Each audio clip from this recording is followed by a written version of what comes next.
bagi tidak. Nabi di dalam Al-Qur'an tapi pendalilannya salah.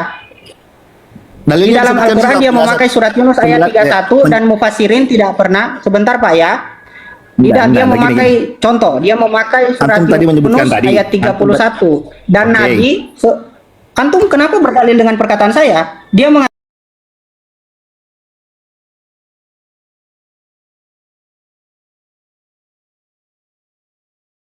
di dalam Ar-Risalatul Mufidah mendalilkan tauhid rububiyah dengan surat Yunus ayat 31 mengatakan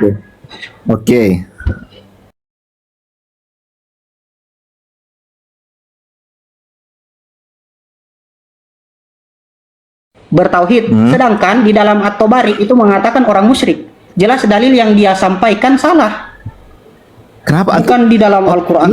Antum lari. Saya tanya dalil pembagian 3 tauhid itu. Rububiyah, asma wa sifat, uluhiyah. Para ulama menjelaskan dari Syekh Shalih Fauzan, kemudian para syekh yang lain juga menjelaskan. Semua itu dijelaskan para ulama merujuk pada Al-Fatihah. Sederhana sebenarnya. Coba. Oh, para ulama merujuk kepada siapa? Kepada apa? Para ulama merujuk kepada apa tadi? Pembagian tauhid itu. Pembagian 3 tauhid merujuk kepada apa? Al-Fatihah. Al-Fatihah. Iya. Betul itu, betul. Satu, dalam kitab Syarh Sunnah Imam Al-Barbahari. Berarti di sini salah. Di Risalatul Mufidah salah. Saya jelaskan kepada antum satu referensinya ya.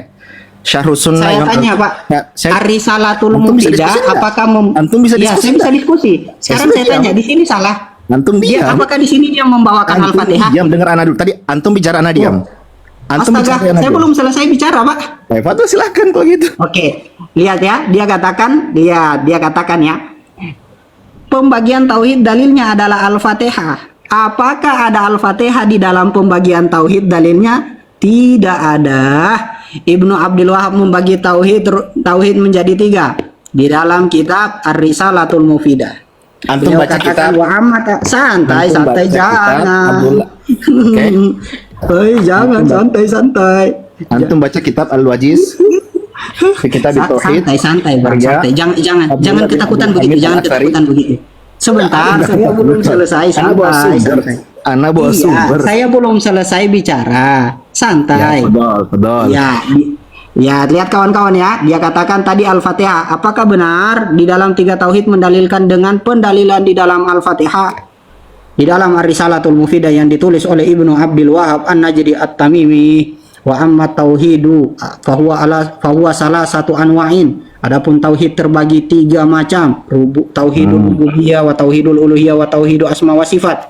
Oke, kita lihat. Ada syarahnya enggak? Ada syarahnya enggak? Ada syarahnya enggak itu? Ini Ar-Risalatul Mufidah Ibnu Abdul Wahab. Ada syarahnya enggak? Antum tidak bisa menafsirkan sendiri sesuai pemahaman antum. Kenapa antum harus syarahnya? merujuk pada syarah pemahaman para ulama yang lain. Kita kan melihat Ibnu Abdul Wahab. Kamu mengikuti Ibnu Abdul Wahab enggak? Ya. Antum hidup di zaman kapan? Ibnu Abdul Wahab enggak? Antum hidup di zaman kapan? Wafatnya kapan? Kamu ikut Ibnu Abdul Wahab enggak? Saya ikut Rasulullah sallallahu alaihi wasallam. Ikut Rasulullah? Iya. Ikut Rasulullah kamu? Kamu ikut Rasulullah? Iya. Nabi membagi enggak tauhid jadi 3? Antum tadi tanyakan Nabi membagi. Ikut Rasulullah ya? Antum tadi kan menanyakan sama narasumber sebelumnya. Mulai ketakutan. Apa itu definisi bid'ah? Saya sebutkan definisi bid'ah kan? Rasulullah SAW bersabda dalam saya belum selesai loh. Saya belum selesai jelaskan 3 tauhid kamu. Saya belum selesai 3 tauhid kamu ini. Lihat ya, apakah benar kata dia?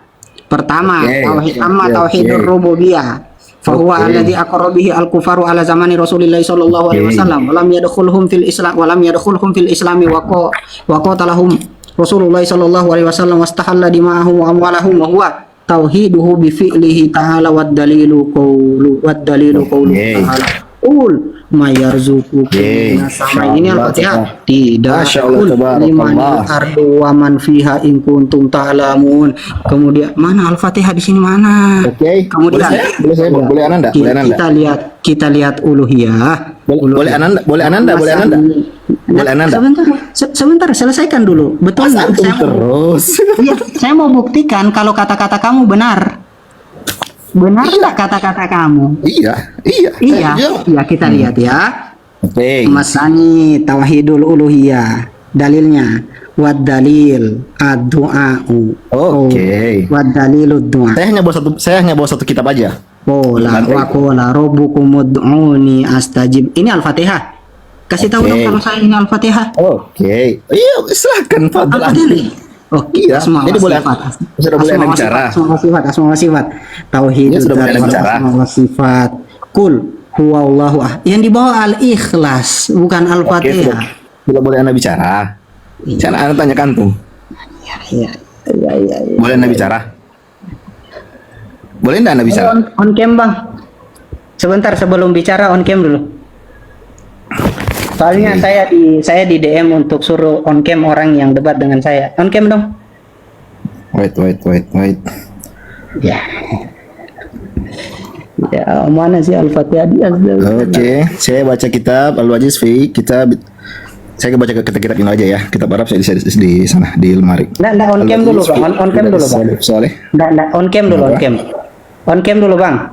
Wah, kenapa harus on cam? Suka-suka Iya, anak. makanya memang permintaannya seperti itu. Kan permintaan audiens antum, bukan audiens Iya. anak. Ya kalau nggak mau, iya room ini kan punya saya. Kalau nggak mau turun. Lah, antum kan buat room untuk diskusi. Ana bantu Iya, antum dengan Ini ya, coba antum lihat di bawah. Di situ permintaan on cam banyak sekali dan itu penting juga biar saya tahu saya diskusi dengan Sekarang siapa. lebih mana? Oke, sekarang lebih penting mana? Objektif Lebih atau penting- subjektif? lebih Penilaian penting subjektif on cam. atau objektif?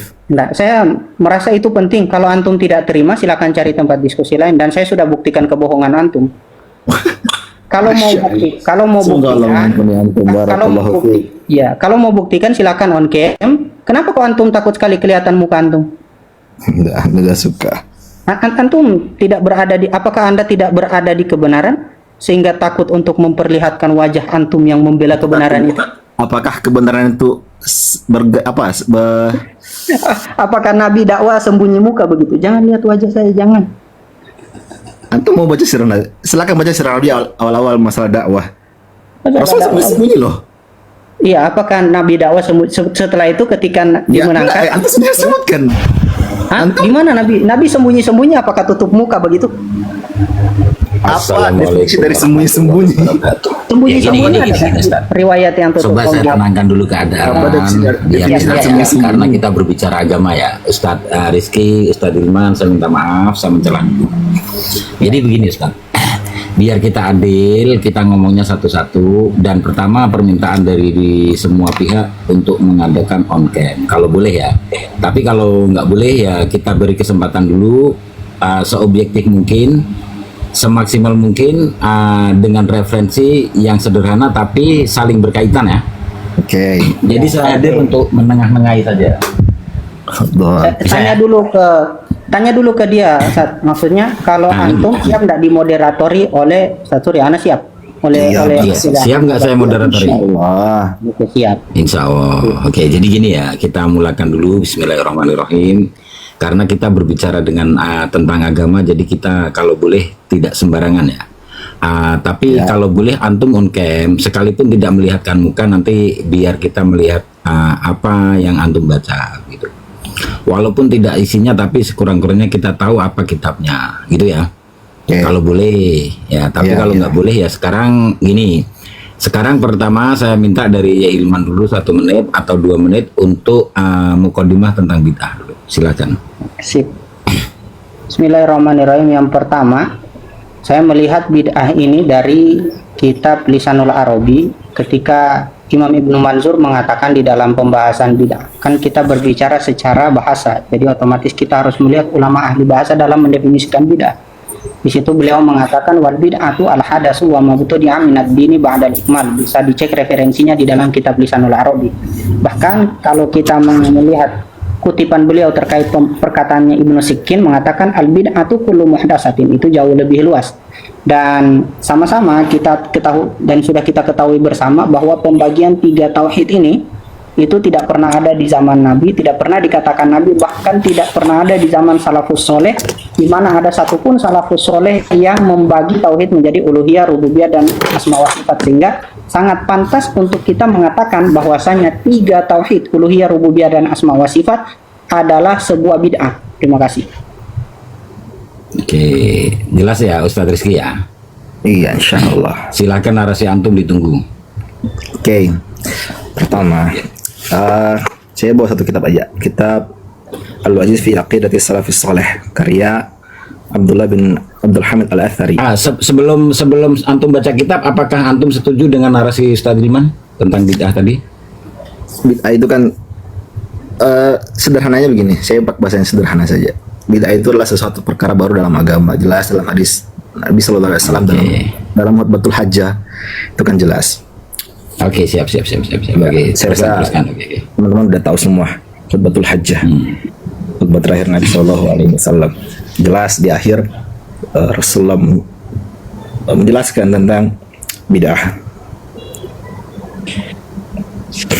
Ya. Oke, terus. Definisi bid'ah itu adalah sesuatu perkara dalam agama. Oke, terkait dengan pembagian tauhid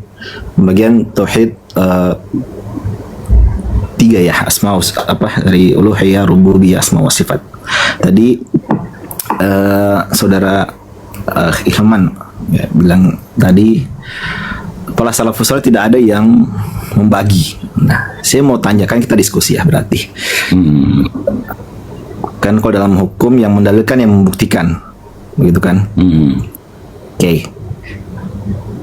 Salafus saleh yang mana yang tidak merujuk pada pembagian tiga tauhid tadi? Sebutkan namanya, sumbernya. Gini. Sebelum ke Ustadz Hilman begini ya. Ustadz Hilman mengatakan bahwa salafus soleh tidak ada yang membagi tauhid menjadi tiga. Maka yang perlu antum hadirkan, jika ada salafus soleh yang membagi, antum harus hadirkan. Dan antum bertegas bahwa tauhid tiga itu dibagi sejak salafus soleh. Dan antum hadirkan siapa yang membagi gitu, baru adil. Nanti Hilman yang membantah, dalam hukum, gitu. Dalam hukum. Izin Ustaz, saya minta waktu, kan tadi sudah selesai dia berbicara. Siapa mendalilkan, yang membuktikan, gitu. Sebentar, saya izin berbicara. Sahabat Ustaz Hilman, biarkan dulu Ustaz. Silakan. Kalau makanya saya tanya tadi, kan ada satu statement tadi disebutkan sama Ustaz Hilman. Para salafus saleh tidak membagi. Oke, para salafus saleh yang mana yang tidak mengikuti pembagian tersebut? Jadi begini, izin Ustaz. Pertama, saya mengatakan tidak membagi karena memang sama sekali saya tidak menemukan salafus soleh yang membagi tauhid menjadi uluhiyah, rububiyah, dan asma wa sifat. Seharusnya secara hukum orang yang mendakwah isbat itu orang yang membuktikan bainah, bukan orang yang mendakwah nafi. Karena tidak adanya ilm pada orang yang mendakwah nafi terhadap dakwahan dia. Tapi orang yang mendakwah isbat itu karena adanya ilm, kemudian dia dimintakan baina terhadap apa yang dia dakwah. Allah, kok turun?